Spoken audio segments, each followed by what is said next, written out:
ఈ అనుదిన కలయికలో ఓ చక్కటి వర్తమానాన్ని ప్రతిరోజు మనం వింటున్నాం. ఈ కరోనా విపత్తు నుంచి తప్పించుకునే మార్గాన్ని మనం ఆలోచిస్తూ ఉన్నాం. ఈ విపత్తును అందుకే ఇచ్చాడు దేవుడు మనకి, దాని గురించి పూర్వోత్తరం తెలుసుకోవడానికి.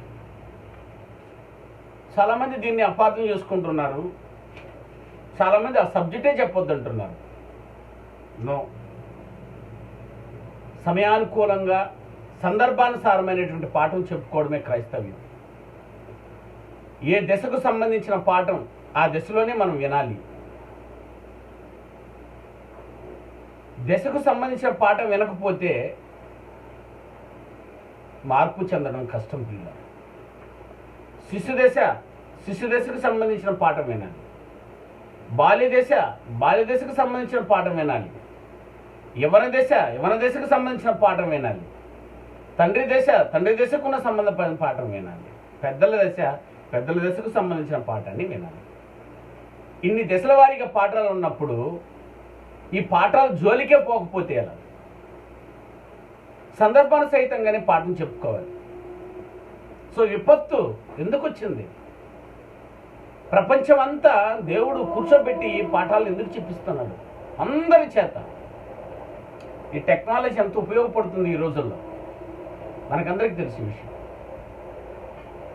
ప్రతి ఒక్కరు కూర్చొని ఈ వాక్యాన్ని వినగలిగే అవకాశాన్ని ప్రసాదిస్తున్నాడు దేవాది దేవుడు. ఆయన కోపంలో పాపం లేదు, ఆయన ఉగ్రతలో అపూర్వమైన ప్రేమ ఉందని ఎన్నో ఎపిసోడ్లు మనం విన్నాం ప్రియుల. ఆయన అన్యాయస్తుడు కాదు. చాలామంది ఆయన కోపాన్ని చెప్పకు, ఏంటి ఇదే పని అయిపోయింది మీకు అని ప్రబుద్ధులు కొంతమంది మాట్లాడుతున్నారు. ఆయన కోపంలో ఆయన ప్రేమను చూపించితే కదా నీకు అర్థమవుతుంది. ఆయన ఆదరణ కావాలట, వెరీ గుడ్. ఆయన ఆదరణ దేంట్లో ఉంది అని తెలుసా? శ్రమలో ఉంది. ఈ విషయం నీకు అర్థమైతే కదా, ఈ పాట నువ్వు చదివి ఉంటే కదా. అందుకని ఎత్తి పడుచుబాకండి, దేవుణ్ణి హింసించకండి, దేవుణ్ణి చెడ్డగా చూపించకండి ప్రపంచంలో. ఆహా, ఏమిటి ఇది? కొత్త పాఠాలే కదా ఇట్లాంటి వారు మాట్లాడేది. తప్పునైనా దేవుని మనసు ఏంటో చూపించు, దేవుని బాధ ఏంటో చూపించు. అసలు దేవుడు తండ్రి సంగతే తెలియకుండా బతుకుతున్న ఈ సమాజానికి ఇది మంచి అవకాశం కదా తండ్రిని చూపించడానికి. ఒక తండ్రి తన కుమారుని మీద ఎంత కోప్పడతాడో అంత ప్రేమ ఉందని దాని అర్థం కదా. తను ప్రేమించే కుమారుని దేవుడు తండ్రి శిక్షించే రీతిగా అన్నాడు. శిక్షించైనా తన కుమారుని తన దారి తెచ్చుకోవాలి. ఇది దేవాదేవుని ప్రయత్నం. ఒకటి 3 లక్షల మందిని చంపేశాడు కదా. 3 లక్షల మందిని చంపేసి 74 లక్షల మందిని పుట్టించుకున్నాడు. ఇది పాపమా? 74 లక్షల మంది పుట్టినప్పుడు గమ్మున్నారు. 3 లక్షలు చచ్చిపోతే దేవుడే కాదంటున్నారు. దేవుడికి కరుణ హృదయమే లేదు. దేవుడు కోప్పడేటప్పుడు మాత్రం దేవుడు కాదట, దేవుడు ప్రేమించేటప్పుడు మాత్రమే దేవుడట. అందుకని దేవుడు ప్రేమమయుడు మాత్రమేనా? ఆయన కోపమయుడు కూడా, ఆయన రోషం కలిగిన వాడు కూడా. ముందు ఆయన రోషం, ఆయన కోపం నీకు అర్థమైతే ఆయన ప్రేమ నీకు అర్థమవుద్ది. అందుకని వాక్యంలో మనం చదువుతూ వస్తున్నాం ప్రియులారా. ఈ విపత్తు నుంచి తప్పించుకునే మార్గం ఏదైనా ఉందనంటే చక్కటి మార్గాన్ని మనం వెతుకుతున్నాము. ఆయన కోపము అవిధేయత మీద రగులుకుంటూ ఉందయ్యా కదా. కాబట్టి అవిధేయత నుంచి తప్పించుకో, విధేయుడైపో. ఈరోజు నేను రక్షించుకుంటాడు దేవుడు. ఈ ప్రపంచంలో ఉన్న వారందరూ దేవునికి విధేయులైపోతే ఈ రాత్రికే కరోనా మనల్ని వదిలిపెట్టి వెళ్ళదా? చెప్పండి. విధేయులు కాము, విధేయులు అవడానికి ఇష్టం లేదు, లోపడ్డానికి మనసు లేదు. అందుకే మాట చెప్పలేము. అందుకే దేవుడు లేదని బుద్ధిహీనుడు తమ హృదయములు అనుకుందరు. ఎందుకని? దేవుడు లేదని బుద్ధిహీనుడు అనుకుంటాడట. ఎందుకని ప్రియులారా? వాడు దీన్ని అంగీకరించడు. తాగే వాళ్ళని తాగొద్దని అంటే అంగీకరిస్తారా? వ్యభిచారం చేయడానికి అలవాటు పడిపోయిన వాడిని వ్యభిచారం చేయవద్దంటే వింటాడా? ఏమంటాడు తెలుసా? దేవుడు లేదు పోయా అంటాడు. ఎందుకంటే తాను వదులుకోడేలు కాబట్టి. అలాంటి వారు తయారైపోయారు ప్రియులారా. అందుకే ఈ విపత్తు నుంచి తప్పించుకోవడానికి మార్గాన్ని వెతుకుతున్నాము. విపత్తుకు రావడానికి కారణం ఆయన కోపం. ఆయన కోపం రావడానికి కారణం మన పాపం, మన అపరాధములు. అందుకే చదువుతూ వస్తున్నాం. అందుకే నోవాహు కాలంలో జరుగుతున్న సందర్భాన్ని పేతురు గారు రాసి చూపించిన. ఆయన ఆనాడు అవిధేయత మీద దేవుని కోపం రగులుకుంది. ఆ అవిధేయత ఎలాగుందో ఒకసారి చదివాము, మళ్ళీ కూడా, ఎందుకంటే కొత్త వారు కొంతమంది వింటున్నారు, వారు కూడా చెప్తాము. ఏమండి, ఏ విధంగా రగులుకుంది కోపమే అక్కడ ఆ రోజు అని అంటే, అది కాండము 6వ అధ్యాయము 11వ వచనాన్ని మనం చదువుతూ వస్తున్నాము. చూడండి, అందులో నుంచి భాగంగానే తీతు రాసిన పత్రికలో 8 క్యారెక్టర్ల మీద ఆయన అసహ్యాన్ని ప్రోత్సహిస్తూ, అసహ్యం మీద ఆయన రగిలిపోతూ ఉన్నాడు. ఆయన అసహించే కార్యక్రమాలు మనం తీసేసుకుందామని మాట్లాడుతున్నాం. ఏంటట?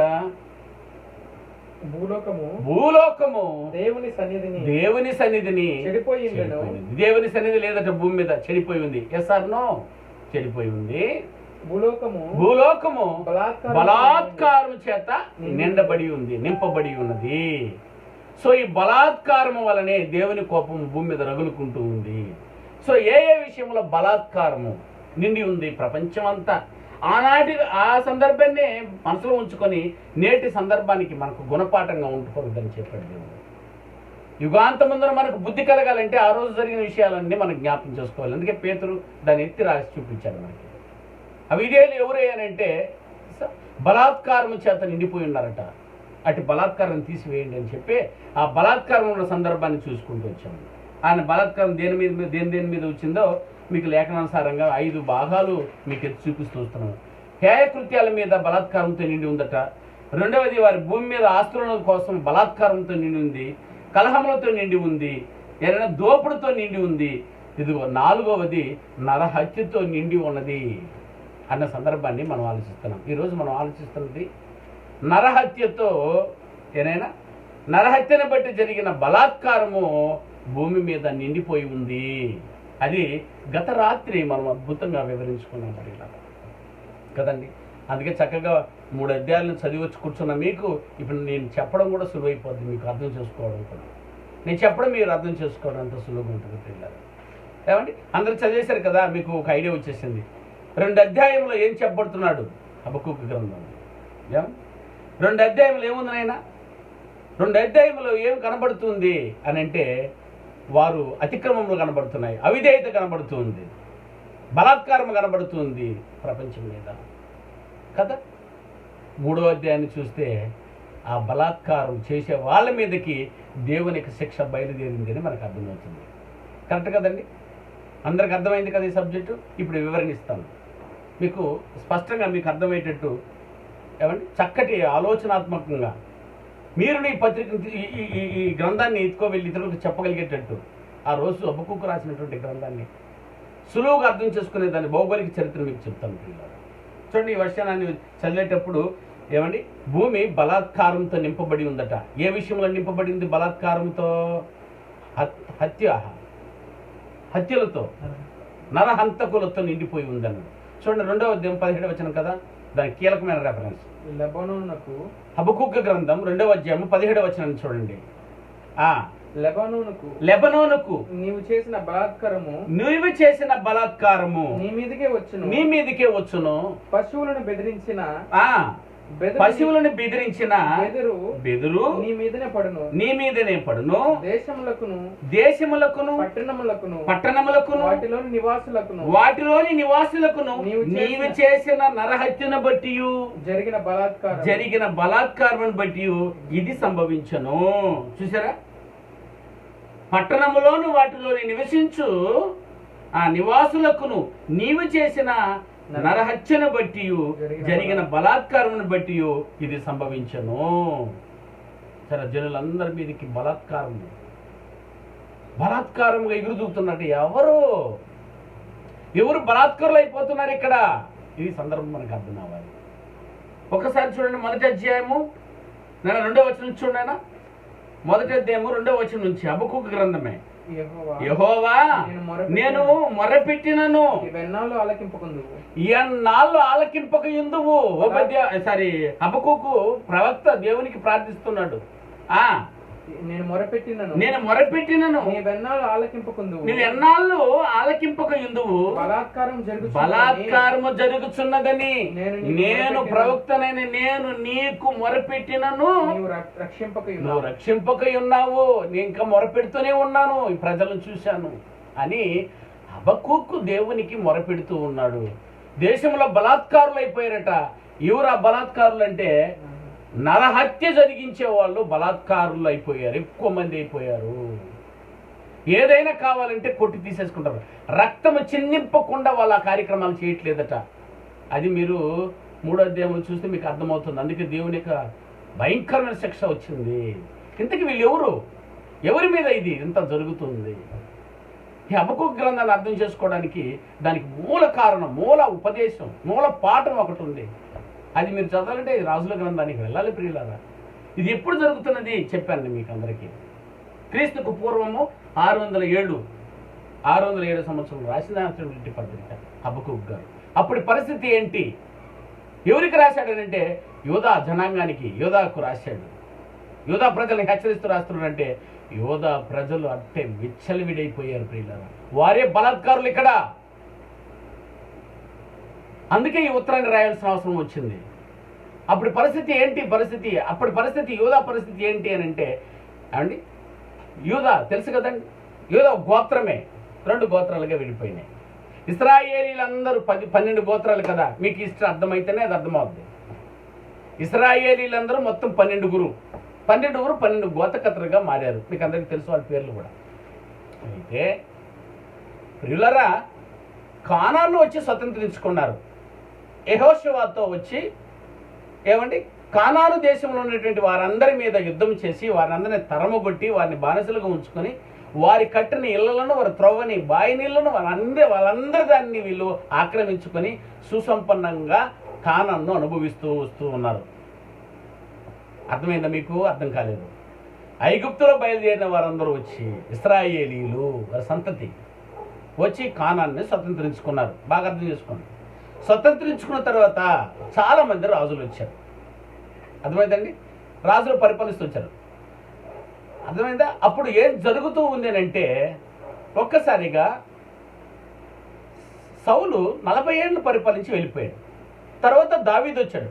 40 ఏళ్ళు పరిపాలన చేసి ఆయన ఉండంగానే భయంకరమైన నేరం ఒకటి చేశాడు. హేక్రియలు చేశాడు. తండ్రిని దేవుడిని విడిచిపెట్టి విగ్రహారాధన సైడ్ వెళ్ళాడు భార్యలను బట్టి. అప్పుడు దేవుడు వెంటనే రాజ్యాన్ని తెలుసా తన కింద దాసునిగా ఉన్నటువంటి యెరోబాముకి అప్పగించాడు. ఈ హిస్టరీ అర్థం చేసుకోవాలి మీరందరూ.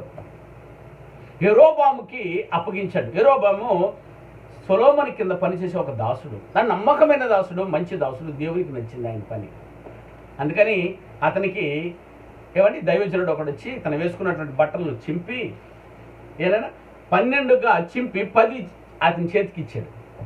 10 గోత్రాల వారు నువ్వు పరిపాలించబోతున్నావు నాయన అని. ఈ మాట సొలొమోను రాజుకు తెలిసిపోయింది. అప్పటికి బతికే ఉన్నాడు. ఆయన చేసిన నేరాన్ని బట్టి దేవుడు ఈ పని చేస్తే దేవుడు రాజుగా యెరోబాముని ఎంచుకున్నందుకు నచ్చలేదు సొలొమోనుకి. వెంటనే ఏం చేశాడు తెలుసా? దేవుని మీద తిరుగుబాటు చేయలా. దేవుడు ఏర్పాటు చేసినటువంటి యెరోబాముని చంపేస్తే పని అయిపోద్ది కదా అనుకున్నాడు ప్రియులారా. హబక్కూకు గ్రంథం అర్థం అవ్వాలంటే ఈ సందర్భం మీకు అర్థమైతేనే అది అర్థమవుద్ది. అందుకని ఈ హిస్టరీని నిన్న చెప్పక ఈరోజు చెప్తున్నాను. ఎందుకంటే 3 అధ్యాయాలు మీకు చదివి వచ్చారు కదా, అందుకని అది అర్థమవుతుంది ఇప్పుడు మీకు చెప్తూ ఉంటే. అందుకని జాగ్రత్తగా వినాలి మీరు ఈ హిస్టరీని. లేట్ అయినా కూడా దయచేసి వినండి, నో ప్రాబ్లం. ఏమండి చల్లగా అర్థం చేసుకునే ప్రయత్నం చేయండి. అప్పుడు ఏమండి సొలొమోను, నువ్వు ఉండడం వల్లే కదా నేను రాజు చేశాడా? నా కింద పనిచేసిన వాడివి నా సీట్లో కూర్చోవాలనుకుంటున్నావా? దేవుడే కదా నీ కూర్చోమన్నాడు. ఈ విషయం అర్థం చేసుకునే వ్యక్తి అతన్ని చంపేస్తే ఇంకెవరు లేరు కదా మంచోళ్ళు. అందుకని అతను చంపే ప్రయత్నాన్ని ఏమండి సొలొమోను చూస్తే, సొలొమోను చేసింది ఇశ్రాయేలుకి కనబడకపోవచ్చేమో కానీ ఇశ్రాయేలీలకు సైన్యములకు అధిపతి అని యెహోవాకు తెలియకుంటుందా? చూశాడు దేవుడు. వెంటనే నువ్వు ఐగుప్తుకు బయలుదేరి వెళ్ళిపోయాను అన్నాడు. అప్పుడు యెరోబాము ఐగుప్తుకి భయపడి వెళ్ళిపోయాడు. ప్రియమైన వాళ్ళ సత్యంత వరకు ఎవరు? సొలొమోను రాజు సత్యంత వరకు నువ్వు అక్కడే ఉండన్నాడు. Very good. సొలొమోను కాలానుగుణంగా చనిపోయాడు, మనకందరికీ తెలుసు. అప్పటి వరకు ఆయన ఐగుప్తులోనే ఉన్నాడు యెరోబాము. అప్పుడు వెంటనే చనిపోయిన తర్వాత ఇశ్రాయేలీలకు ఇది తెలియదు కదా, అర్థమవుతుందండి. ఆ ఇశ్రాయేలీలందరూ వచ్చి ఏం చేశారని అంటే తన కుమారుడైనటువంటి రెహబాముని రాజుగా చేసేసారు. బాగా గుర్తుపెట్టుకుంది. ఎందుకనంటే వంశ పారంపర్యంగా దేవుడు ఆ అవకాశాన్ని అబ్రాహాం దగ్గర నుంచి ఇస్తూ ఉన్నాడు. అబ్రాహాంకి ఇచ్చాడు ఆ దీవెన. అర్థమైందా? ఇది వరుసగా అలాగే వచ్చింది. సో ఒకసారి చూడండి, ఇక్కడికి వచ్చేలోపు వెంటనే దావీదు తర్వాత సొలొమోను. సౌలు అయ్యాడు, దావీదు రాజయ్యాడు. దావీదు తర్వాత ఎవరు రాజయ్యాడని అంటే వాళ్ళ కుటుంబం నుంచి వచ్చినటువంటి రెహబాంకి ఇచ్చేశాడు. అప్పుడు ఇచ్చి రాజ్యాన్ని పరిపాలిస్తూ ఉన్నప్పుడు యెరూషలేముకు అప్పుడు వచ్చాడు ఐగుప్తు నుంచి. ఎవరు? రెహబాం. వచ్చి ఏమన్నాడంటే, నాయనా 10 గోత్రాల వారిని పరిపాలించమని సొలొమోను రాజుగారు ఉన్నప్పుడే దేవాది దేవుడు నాకు ఈ అవకాశాన్ని ఇచ్చి అభిషేకించాడు. కానీ నన్ను చంపడానికి ప్రయత్నించినప్పుడు నేను సొలొమోను చేత తప్పించుకొని ఇన్ని రోజులు అక్కడ ఉన్నాను.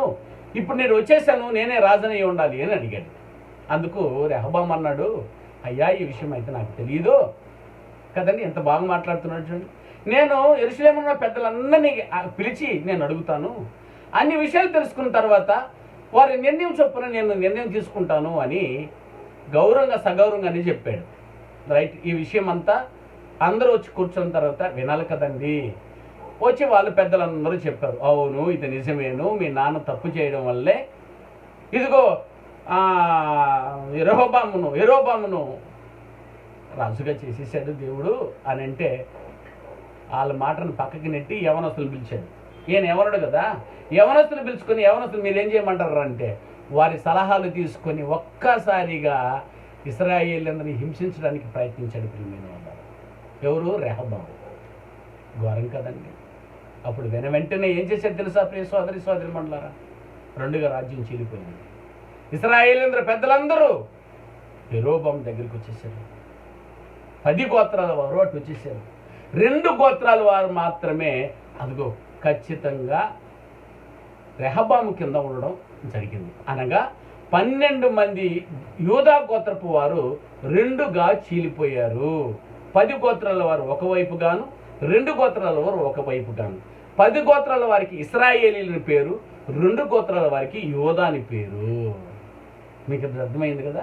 రైట్. పంచుకున్నారు, రాజ్యాన్ని పరిపాలించుకుంటున్నారు. చాలా మంది రాజులు వచ్చేసారు. ఇక యెరోబాము పోయాడు వాళ్ళకి, తర్వాత ఇంకొక రాజు అలా వాళ్ళని 10 గోత్రాల వారిని పరిపాలించుకుంటూ ఉన్నారు.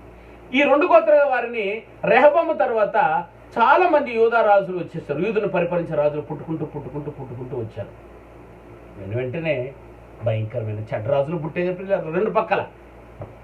ఇశ్రాయేలు పరిపాలించేవారును 10 గోత్రాలను పరిపాలించేవారు రాజులు భయంకరులు, దేవాది దేవుని ఎదిరించేవారుగా వచ్చేసారు. ఇశ్రాయేలు మీద ఎన్ని కలలు కన్నాడో దేవాది దేవుడు వారందరినీ చూసారా నాశనం చేసే విధంగా వచ్చేసారు ఈ రాజులు. దేవాది దేవుడు నొచ్చుకున్నాడు, అబ్బా వీళ్ళనా నేను పుట్టించుకున్నాను అని. ఎన్ని మార్లు ఆయన విరక్తి చెందాలో చెప్పండి. అదేవిధంగా యూదా రాజును పరిపాలించుకుంటూ వచ్చిన వాళ్ళు కూడా ఇలా దుర్మార్గులుగా తయారైపోతున్నారు. కాదు వీళ్ళని మరి ఏం చేయాలి? మరి శిక్ష విధించాలి వీళ్ళకి. అప్పుడు దేవాది దేవుడు వారికి అవిధేయులైనటువంటి 10 గోత్రాల వారి మీదకి అష్షూరు రాజుకి ఆజ్ఞాపించి వెళ్ళి కొట్టి తోసేసుకోండి వాళ్ళని. మరలా కానాను మీద యుద్ధం జరిగింది ప్రియమైన వాళ్ళ. అప్పుడు దేవుడు ఆ 10 గోత్రాల వైపు నిలబడలేదు. యుద్ధం యెహోవాది కాదు. ఇప్పుడు చూసారా, అప్పగిచ్చేశారు. అష్షూరు రాజు వచ్చాడు, కొట్టి వారిని బానిసలుగా అదిగో ఒక్కసారిగా అష్షూరుకి తీసుకెళ్ళిపోయాడు. ప్రియమైన 10 గోత్రాలను తీసుకెళ్ళిపోయాడు. ఇక 2 గోత్రాలు ఉన్నారు, వీళ్ళు కూడా భయంకరులుగా ఉన్నారు ఆనాటి కాలంలో. ఇక వచ్చి బబులోను రాజుకు అప్పగిచ్చేసాడు వీళ్ళని. బబులోను రాజు వచ్చి చిత్తగా బాది వీళ్ళని తీసుకుని వెళ్ళి బబులోను చెరలో ఉంచుకోబోతున్నటువంటి కొద్ది రోజులలో ఈ గ్రంథాన్ని రాయడం జరిగింది, హబక్కూకు గ్రంథాన్ని. ఇప్పుడు అర్థమైందా మీకు? అర్థమైందని అనుకుంటున్నా. ఒకవేళ అర్థం కాకపోతే మళ్ళీ నాకు ఫోన్ చేయండి, వివరణ ఇస్తాను. వెళ్ళరా ఈ హబక్కూకు గ్రంథాన్ని రాయడానికి కారణం చెప్పాను నేను. 10 గోత్రాల వారు అష్షూరుకు వెళ్ళిపోతారు. ఇక బబులోనుకి ఈ 2 గోత్రాల వారు వెళ్ళిపోతారు. ఈ సమస్య ఇశ్రాయేలు చేసిన నేరాన్ని బట్టి, వారు చేసిన పాపములను బట్టి, వారు చేసిన అతిక్రమములను బట్టి. అప్పుడు వెంటనే ఆ కొద్ది రోజులలో అర్థమవుతుందా, వెంటనే యూదా వారు చేస్తున్నప్పుడు అప్పటికి యోధాను పరిపాలిస్తున్నటువంటి రాజులలో ఎవరున్నారో ఒక్కసారి చూద్దామా, వారి పరిస్థితిని చూద్దాం ప్రియులారా. అప్పుడు ఈ పరిస్థితులు తెలియాలంటే రాజుల గ్రంథానికి వెళ్ళాలి మీరు. హబక్కూకులు కనబడదు మీకు. ఈ సందర్భాన్ని హబక్కూకు గ్రంథాన్ని చదువుకోవాలంటే ముందు 2 రాజుల గ్రంథము 24వ అధ్యాయము మొదటి నుంచి చదువుకోవాలి. యాక్చువల్లీ మీకు అవసరమైనంత వరకు చదివేసుకుని మేము ఇక్కడికి వచ్చేద్దాం. ఏం జరిగింది అని అంటే హబక్కూకు గ్రంథానికి ముందు రాజుల గ్రంథాన్ని చదవాలి మీరు. గ్రంథాన్ని చదువుకునే వివరణ బైబిల్ కాలేజీలో ఉన్న వాళ్ళకి అర్థమవుతుంది, ఇలా చదువుకుంటున్న వాళ్ళకి అది అర్థమవుతుంది. ఏమంటే డైరెక్ట్గా మీరు చదివేస్తే అర్థం కాదు. రాజుల గ్రంథాన్ని చదివిన తర్వాత, మొదటి రాజులు చదివిన తర్వాత 2వ రాజులు చదువుకున్నారంటే బొత్తిగా మీకు అర్థం కాదు. అక్కడ ఏంటి ఆ క్లాషింగ్స్ మీకు అర్థం కాదు. ఆజ్ఞ వెంబడి ఆజ్ఞ, సూత్రం వెంబడి సూత్రము, కొంత అచ్చట కొంత ఇచ్చట దేవుని వాక్యం వచ్చును. అందుకని ఎలా చదవాలి తెలుసా? రాజుల గ్రంథం చదివేసిన తర్వాత 1 దినవృత్తాంతాలు చదవాలి, 2వ రాజులు చదివిన తర్వాత 2వ దినవృత్తాంతాలు చదువుకోవాలి. అప్పుడు చూడు కరెక్ట్గా మ్యాచ్ అయిపోద్ది. ఇంక అర్థమైంది కదా? అలాగే హబక్కూకు గ్రంథాన్ని చదవాలంటే రాజుల 2వ గ్రంథం 24వ అధ్యాయము పూర్తిగా మీరు చదువుకోవాలి. ఒకవేళ ఇప్పుడు చదువుకునే సమయం లేకపోయినా ఇంటికి వెళ్ళి చదువుకండి, మీకు అర్థమవుద్ది. కొన్ని విషయాలు మీ కొరకు చదివి వినిపిస్తున్నాం, చూడండి ప్రియులారా. చదువునా రాజుల 2వ గ్రంథము 24వ అధ్యాయము మొదటి వచనం నుంచి దయచేసి చూద్దాం ప్రియులు. యెహోవాయాకీము దినములలో బబులోను రాజైన నెబుకద్నెజరు యెరూషలేము మీదికి వచ్చెను. నెబుకద్నెజరు దేనికి రాజు? బబులోను రాజ్యానికి రాజు. ఓకే, బబులోను రాజ్యానికి రాజు ఎవరంటే నెబుకద్నెజరు. తెలుసు కదా, దానియేలు కాలంలో ఉన్నాడు ఆయన. Very good. ఇప్పటికి యూదాన్ని పరిపాలిస్తున్నవారు 2 గోత్రాలకు విరిపోయారుగా. 10 గోత్రాలకు ఒక రాజు అయిపోయాడు, 2 గోత్రాలకు ఒక రాజు అయిపోయాడు. ఇప్పుడు బబులోను రాజు ఈ రాజ్యం మీద దండెత్తి వచ్చే సమయానికి ఎవరు రాజుగా ఉన్నారంటే యెహోవాయాకీము అనే ఆయన. ఈయన ఎన్నో రాజట? యూదులకు 15వ రాజు. రెహబాము దగ్గర నుంచి, రెహబాము వదిలేయండి, రెహబాము దగ్గర నుంచి రాజులను పరిపాలించుకుంటూ ఏదైనా యోధాను పరిపాలించుకుంటూ వస్తూ ఉంటే 15వ రాజు, 15వ రాజు ఆయన పేరే యెహోవాయాకీము.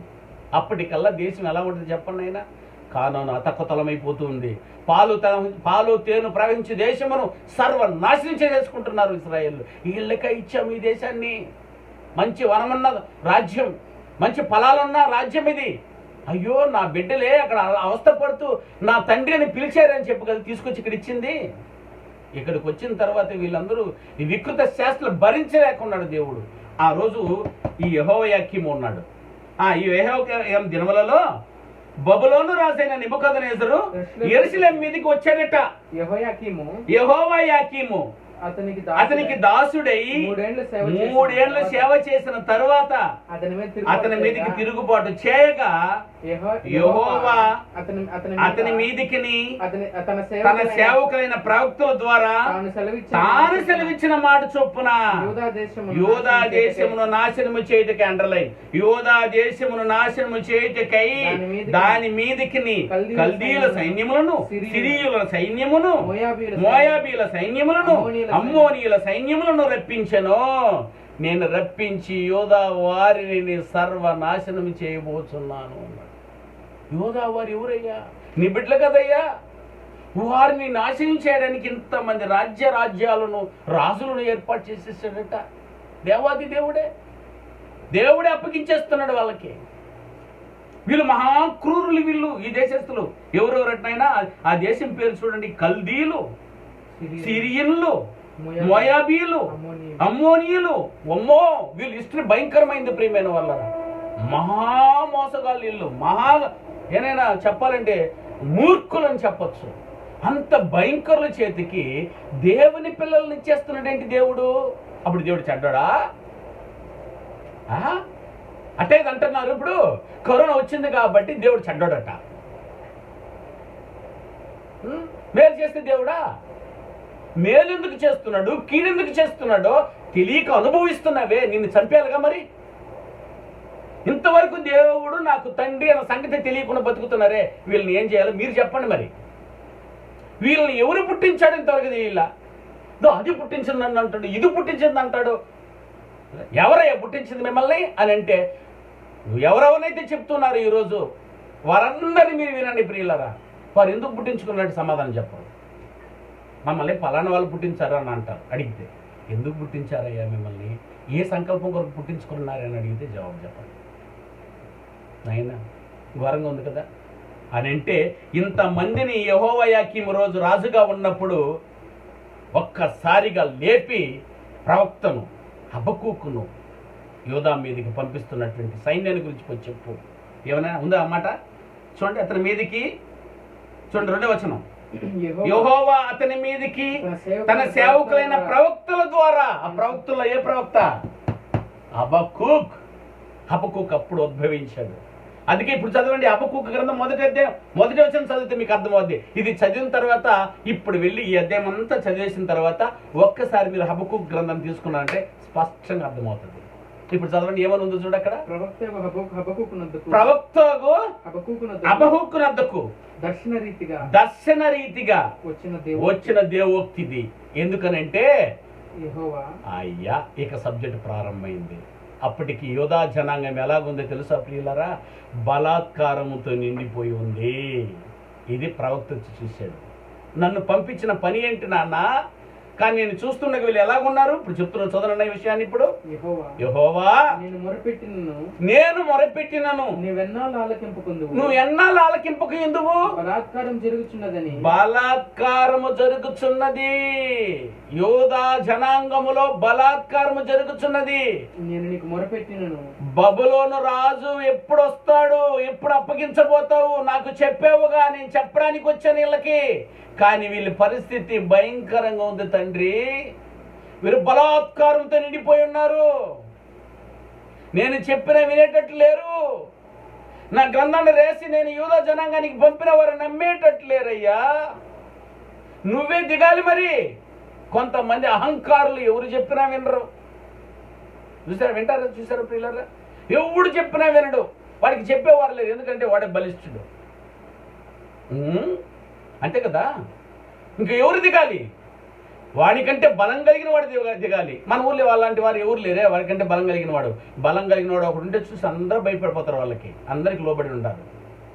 ఏమన్నా డాన్ అని అంటే అర్థం ఏంటైనా ఇంకంతే. మనం అందరం డింగిడింగా ఆడాలి వాళ్ళ దగ్గర. డాన్ మనం చిన్న పిల్లలమని. అంతే కదా. వాడు అడ్డే లేదు, వాడికి ఆపే లేదు. మరి ఎవరు రావాలి మరి వాడిని అంటే? వాడికి ఎంతే శక్తిమంతులు దిగాలి. అలాగే యోధా జనాంగము పెట్టిరేగిపోయారు ప్రియమైన వాళ్ళ.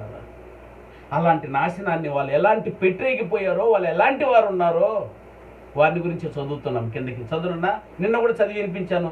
ఈరోజు కూడా స్పష్టంగా మీకు అర్థమైపోయి ఉంటుంది ఇప్పుడు. అందుకని మీరు చదివి ఉంటారు కదా, అందుకని సులుసులుగా చదువుకుంటూ వెళ్తాను, మీకు అర్థమవుతుంటుంది. మీకు ఇంపార్టెంట్ చదువుకుంటూ చెప్తూ వెళ్తాను. చదవనా?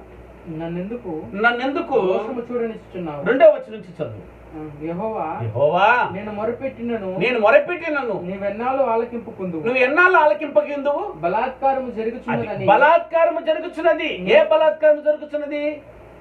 ఏ బలాత్కారం జరుగుతుందో 2వ అధ్యాయం చూడాలి ఇప్పుడు. అది ఆజ్ఞ వెంబడి ఆజ్ఞ. కొంత అచ్చట కొంత ఇచ్చట ఉంది. వరుసగా చదివిన మీకు అర్థం కాదు మరలా. ఇప్పుడు బలాత్కారం జరుగుతున్నది అండి. ఏ బలాత్కారం జరుగుతున్నది? 2వ అధ్యాయం 17వ వచనం చదవాలి. దేశములకును పట్టణములకును వాటిలో ఉన్న నివాసులకును నీవు చేసిన నరహత్యను బట్టి జరిగిన బలాత్కారమును బట్టి ఇది సంభవించెను. చూసారా? నరహత్య బలాత్కారంతో నిండిపోయిందట. వాళ్ళకి ఎదురుగా వచ్చిన వాళ్ళందరినీ చంపుకుంటూ తిరుగుతున్నారు ప్రియమైన వాళ్ళరా. అందుకనండి భయంకరమైనటువంటి ఏంటండి ఎంత భయంకరంగా ఉందో చూసారా? వారి గురించి మాట్లాడుతూ 3వ అధ్యాయం చూడనా? 3వ అధ్యాయము ఒక్కసారి 15వ వచనం చదువునా? 3వ అధ్యాయము 7వ వచనం నుంచి. 3వ అధ్యాయం 7వ వచనం నుంచి. కూషీల డేరాలలో ఉపద్రవము కలుగగా నేను చూచి తిని మిద్యాను దేశస్థుల డేరాల తెరలు గజగజ వణికెను. యెహోవా నదుల మీద నీకు కోపం కలిగినందున నదుల మీద నీకు ఉగ్రత కలుగునందున 12వ వచనం నుంచి చదువునా ప్లీజ్. 12వ వచనం నుంచి చదివి ఇంకా అది చదువుకుంటారండి. నేను ఇంపార్టెంట్ విషయం మాత్రం చదువుతున్నాను. 12వ విషయం చదువుతాను. బహురౌద్రము కలిగి నీవు భూమి మీద సంచరించుచున్నావు. బహురౌద్రము కలిగి నువ్వు భూమి మీద సంచరించుచున్నావు. మహా ఉగ్రుడవై జనములను అనగద్రొక్కుచూ ఉన్నావు. నీ జనులను రక్షించుటకు నువ్వు బయలుదేరుచున్నావు. నీవు నియమించిన అభిషక్తిని రక్షించుటకు బయలుదేరుచు ఉన్నావు. దుష్టుల కుటుంబీకులలో ప్రధానకుడు ఉండకుండా వారి తలను మెడను ఖండించి వారిని నిర్మూలము చేసి ఉన్నావు. ఇది జరగాలి మరి. ఎందుకంటే యూదులు అప్పటికి రాక్షసులైపోయారు, బలాత్కారులైపోయారని అంటే ఇంకా వాళ్ళ బలాన్ని గెలిచేవారే లేదని కదా దాని అర్థం ప్రియులరా. ఏమండి, హబక్కూకు ఈ అధ్యాయాన్ని రాయడానికి గల కారణం వారు ఇశ్రాయేలీలుగా విడిపోయిన తర్వాత ఈ 2 గోత్రాల వారు చేసిన అక్రమాలు చిన్నవే కాదు ప్రియులరా. ఈ 15వ రాజు ఉన్న కాలంలో ఇశ్రాయేలీలు అంటే యూదులలో ఉన్నటువంటి వారు పెట్టేగిపోయి బలాత్కారులైపోయి వారికి కావాలంటే చంపడమే, బలాత్కారంతో ప్రాణాలు కోసేస్తున్నారు, రక్తాన్ని చిందిస్తూ ఉన్నారు, వంచనతో దౌర్జన్యం చేస్తున్నారట. 15 నుంచి 17 వచనాలు చూస్తే వారు దౌర్జన్యాన్ని దేవుడు చూస్తాడు. చూడండి 3వ అధ్యాయము 15-17 వచనాలు. నీవు సముద్రమును త్రొక్కుచు సంచరించుచు ఉన్నావు. నీ గుర్రములను మహాసముద్రపు జలరాశులను త్రొక్కుచున్నావు. నేను వినగా జనుల మీదకి వచ్చేవారు సమీపించు వరకు నేను ఊరుకొని శ్రమ దినము కొరకు కనిపెట్టుకుని ఉన్నది. నా అంతరంగము కలవరపడుచు ఉన్నది. ఆ శబ్దమునకు నా పెదవులు కదులుచున్నది, నా ఎముకలు కులుచున్నవి, నా కాళ్ళు వణుకుచున్నవి. చూసారా, భయంకరమైన శిక్ష రాబోతూ ఉంది, కనబడుతుంది వీరు చేస్తున్న వికృతులకు. దేవుని పిల్లలు ఇలాంటి పనులు చేస్తారు. ఈరోజు క్రైస్తవులు అడిబడిన వాళ్ళు ఇలాంటి పనులు చేస్తున్నారు. పిల్లలు గుర్తించండి, ఆనాడు వారికి జరిగినది మనకు గుణపాఠంగా ఉండట కొరకు, యుగాంతమందున మనకు బుద్ధి కలుగుట కొరకు దేవుడు దీన్ని రాసేది. ఆ రోజు జరిగిన దాన్ని చూడమన్నాడు హబక్కూకు గ్రంథంలో. అవును కదా, ఆ రోజు జరిగిన సంఘటన మీకు తెలిస్తే దేవుని పిల్లలు అనబడినటువంటి యూదా జనాంగమే ఇటు దుర్మార్గతను ఒడిగడితే, ఈరోజు దేవుని కుమారులు అనబడిన క్రైస్తవులు క్రీస్తును ధరించిన వారే ఈరోజు ఇలా నరహంతకులుగా మారిపోతూ ఉంటే మేము ఎవరిని చంపాము అని మీరు ఒకవేళ అంటారేమో. నరహత్య అంటే రాత్రి వివరించాను. నరుని హత్య చేయడం అంటే నిజమైన నరుడు ఎవరు? దేహంలో నివసించే జీవాత్మ, ఆత్మను చంపాడు. ఎలా చంపేస్తున్నారని తెలుసా ప్రియులరా? అందుకే రాశాడు 1వ అధ్యాయము హబక్కూకు గ్రంథం 1వ అధ్యాయము 14, 15, 16 వచనాలు అయితే చదువుదామా. ఏలికలేని చేతులను ఏలికలేని చేపలతోను ప్రాకు పురుగుతోను నీవు నరులను సమానులుగా చేసిదివి. వాడైతే గాలము వేసి మానవులందరినీ గుచ్చి లాగి ఉన్నాడు, ఉరులు వగ్గి చిక్కించుకుంటూ ఉన్నాడు. వాడు తన వలతో వారిని కూర్చుకొని సంతోషపడి ఎవరిని కూర్చుకొని అపవాది ఎవరిని కూర్చేసుకున్నట్ట? గోగు మాగోగు అన్న వారిని. ఈ సందర్భాన్ని గుర్తుపెచ్చుకో మరి. ప్రకటన గ్రంథంలో నుంచి గోగు మాగోగు అన్న తరం ఒకటి ఉంది ప్రియమైన వాళ్ళు. దేవునికి విరుచుకుపడినటువంటి వారు, దేవునికి లోబడినటువంటి గుంపు ప్రియులారా. ఎందుకంటే అలాంటి వారే ఉన్నారు ఇక్కడ. భయంకరంగా ఉంది కదా ఈ బాధ. ఏమండి, ఇలాంటి వారిని ఏర్పాటు చేసుకొని రండి నా పక్కకు వచ్చేసండి, పోదాం, బలవంతులమైపోదామని అపవాది మాటలు విని వాడి వలలో ఉన్న వీళ్ళందరూ బలశాలు అయిపోయారు ప్రియమైన వాళ్ళ. వీడికి పక్క బ్యాక్ సపోర్ట్ ఒకటి ఉన్నారు. ఎవడు? అపవాది. అలాంటి వాడిని గుచ్చి లాగేసుకున్నాడట. లాగా కూర్చుకొని సంతోషపడుతూ గంతులు వేయుచున్నాడు. కావున వలల వలన మంచి భాగమును పుష్టినిచ్చు భోజనమును తనకు కలుగుతున్న వని వాడు తన వలకు బలులు నర్పించుచున్నాడు, తన ఉరులకు ధూపము వేయిచున్నాడు. ఆ వలలు, ఆ ధూపము ఎవరో కాదు, అపవాదికి హ్యాండ్గా, అపవాదికి వలగా, అపవాదికి నైనా ఎలాగున్నారట? వలలో ఒగ్గువారు గాను, వలలు గాను, ఇంకేమగా ఉన్నాడు అంటున్నాడు, ఉరులు గాను. వలలు ఉరులు ఎవరంటే యూదులే. అపవాది చేతిలో వలలు ఎవరు, ఉరులు ఎవరు అని అంటే ఇదిగో యూదులు. అలాగూ మారిపోయారు పిల్లలు. గుచ్చి గుచ్చి లాగుతున్నాడు అపవాది. ఎవరి ద్వారా? యూదుల ద్వారా. సర్వనాశనమైపోయింది ప్రియ సోదరి సోదరులారా. ఇప్పుడు దేవుని కోపం రగులుకోవాలా వద్దా మీరు చెప్పండి. అందుకే మీరు అధ్యాయం వెంబడి మీరు చదువుకుంటూ రావాలి. ఇచ్చి ఎగురు గంతులేస్తున్నాడు. ఇప్పుడు అందరు నా వాళ్ళు అయిపోయారు. ఒకసారి చూద్దామా వాళ్ళని గురించి. ప్రకటన గ్రంథం అందరూ తీయండి ప్రియులారా. 20వ అధ్యాయం. ప్రకటన గ్రంథం 20వ అధ్యాయం. దయతో అందరూ తీయండి. ప్రకటన గ్రంథం 20వ అధ్యాయము 7వ వచనం నుంచి దయతో చూద్దాం నాయన. 7వ వచనం చదువుదాం. 1000 సంవత్సరములు గడిచిన తర్వాత సాతాను తానున్న వరలో నుండి తానున్న చెరలో నుండి విడిపింపబడును. భూమి నలు దిశలయుండు జనములను లెక్కకు సముద్రపు ఇసుక వలెనున్న గోగు మాగోగున్న వారిని మోసపరిచి వారిని యుద్ధమునకు పోగు చేయుటకై వాడు బయలుదేరెనో. అపవాది వచ్చి దిగాడు, యోధా జనాంగం మీద దిగేశాడు. గుచ్చులాగి బుట్ల వేసుకున్నాడు. వారిని ఎరగా వేసుకుంటున్నాడు, వారిని ఉరులుగా చేసుకున్నాడు, వారిని ఉచ్చులుగా చేసుకున్నాడు, వారిని తాడుగా చేసుకున్నాడు. ఇక బలాత్కారము పెట్టేగిపోయింది ప్రేమైన వాళ్ళ. దేవుని పిల్లలండి, ఈరోజు కూడా అలాంటి దేవుని పిల్లలే కదా ఇలాంటి పనులు చేస్తూ ఉంటాయి. ఏమండి, హత్యలు చేయడం అంటే కత్తి తీసుకొని పొడిచేయటంలా ఆత్మలను పాడు చేసేస్తున్నారు. సరే, వారి బోధల చేత మళ్ళించి ఒక్కడు కూడా దేవుని రాజ్యానికి పోనీయకుండా మళ్ళించి సర్వనాశనం చేసి హత్య చేసేస్తున్నారు. ఆత్మ బ్రతికుండాలంటే కావాల్సింది జీవం. జీవం ఎందులో ఉందంటే వాక్యములో ఉంది. వాక్యముని విననీయరు, వాక్యముని చెప్పరు. అది ఒకవేళ వాక్యముని చెప్పినా జీవము లేని వాక్యముని చెప్పాలా, దాన్ని నిర్జీవము అన్నాడు, నిర్జీవ క్రియలు అన్నాడు. చూసారు ఎంత పాండిత్యం ఉందో వాడికి, అపవాదికి. ఇలాంటి వారిని ఏర్పాటు చేసుకునేసాడు పిల్లలు. ఈరోజు వాడికి మహాసైన్యంగా ఈరోజు 21వ శతాబ్దానికి ఎవరు తెలుసా? కలిపి చెరిపాడు అనేక బోధకులే. వలలుగాను ఉరులుగాను అయిపోయాడు. వాళ్ళకి పూజలు చేస్తున్నాడట అపవాది. చూసారా? అదే కదైనా హబక్కూకు గ్రంథం చూడండి, 16వ వచనం చూడండి. కావున వలలను మంచి భాగమును పుష్టినిచ్చు భోజనమును తనకు కలుగుచున్నవని వాడు తన వలకు బలులు అర్పించుచున్నాడట. తన ఊరులకు ధూపము వేయించున్నాడట. Very good. నా కొండ నా కోట అంటామే మనము. ఒక్కొక్కరు పోయి ఒక్కొక్క బోధకుడు 100 మంది విశ్వాసం చెడిపేస్తూ ఉంటే వాళ్ళని చూసి అపవాది అంటాడా, అమ్మయ్య నా కొండ నా కోట అంటున్నాడట. ఆ ఊరులు, ఆ జ్ఞానం ఎవరో కాదు ప్రియులారా. ఆనాడు అదిగో దేవుని పిల్లలుగా పిలువబడిన యోధా జనాంగం ఈరోజు దేవుని పిల్లలుగా పిలువబడుతున్నటువంటి క్రైస్తవులు. చెప్పండి మరి, క్రైస్తవులే బలాత్కారులు అయిపోయారా లేదా చెప్పండి ప్రియులారా.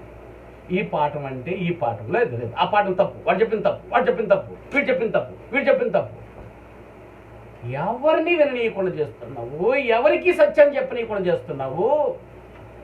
నీ పంతాలు నెరవేర్చుకోవడానికి బోధకుడు అయింది నువ్వు. ఒక్క ఆత్మను అగ్నిలో నుండి లాగినట్టు రాఘవయ్యా బాబు. దీనికోసం ఎవరు ప్రయాసపడటం లేదు ప్రియమైన వాళ్ళు. ఇది బాధండి. అందుకే దేవుడే దిగాలి ఇప్పుడు. మరి తెలిసిపోయిందా నిజమైన బోధ ఏదో, అబద్ధమైన బోధ ఏదో.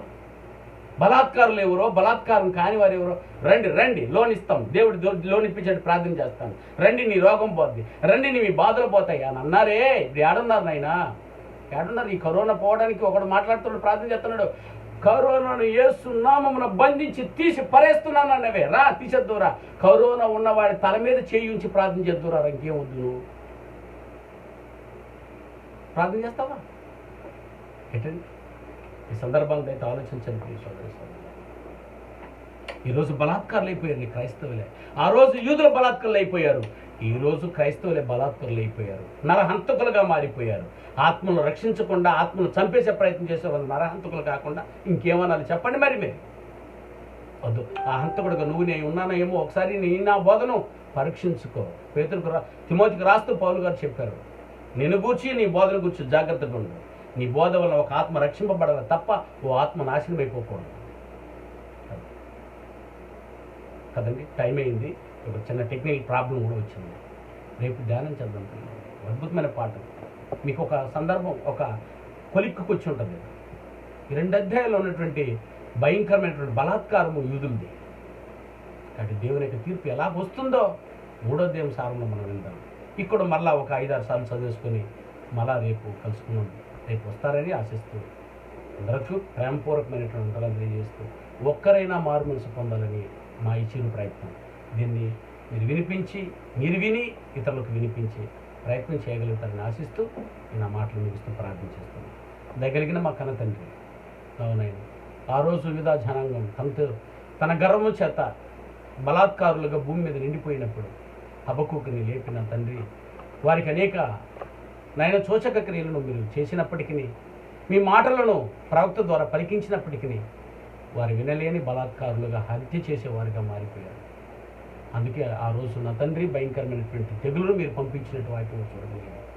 ఈరోజు అదే సందర్భం మమ్మల్ని ఏలుబడి చేస్తుంది. క్రైస్తవ్యం మీద నా తండ్రి దేవుని పిల్లలమని పేరు చెప్పుకుంటూ ఈరోజు నీకు విరోధమైన పనులతో ప్రతి ఆత్మను నీకు దక్కనీయకుండా చేస్తున్నటువంటి దుర్మార్గపు బోధకులు ఈరోజు నా తండ్రి కుక్కలాగా మారిపోయారు. మరి దీన్ని అడిగే నాదుడే లేకుండా పోయాడు. ఎవరు చెప్పేది వాస్తవమో, ఎవరు చెప్పేది నిజమో, ఎవరు చెప్పేది అబద్ధమో తేల్చుకోలేని అయోమయ పరిస్థితులు ఈరోజు విశ్వాసులకు వెళ్ళిపోయారు.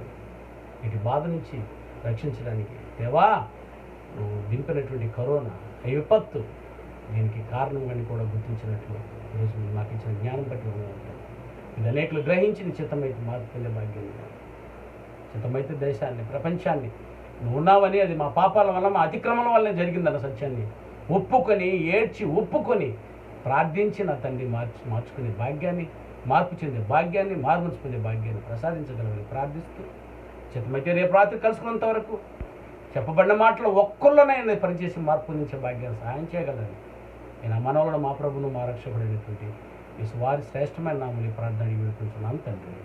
ఆమేన్.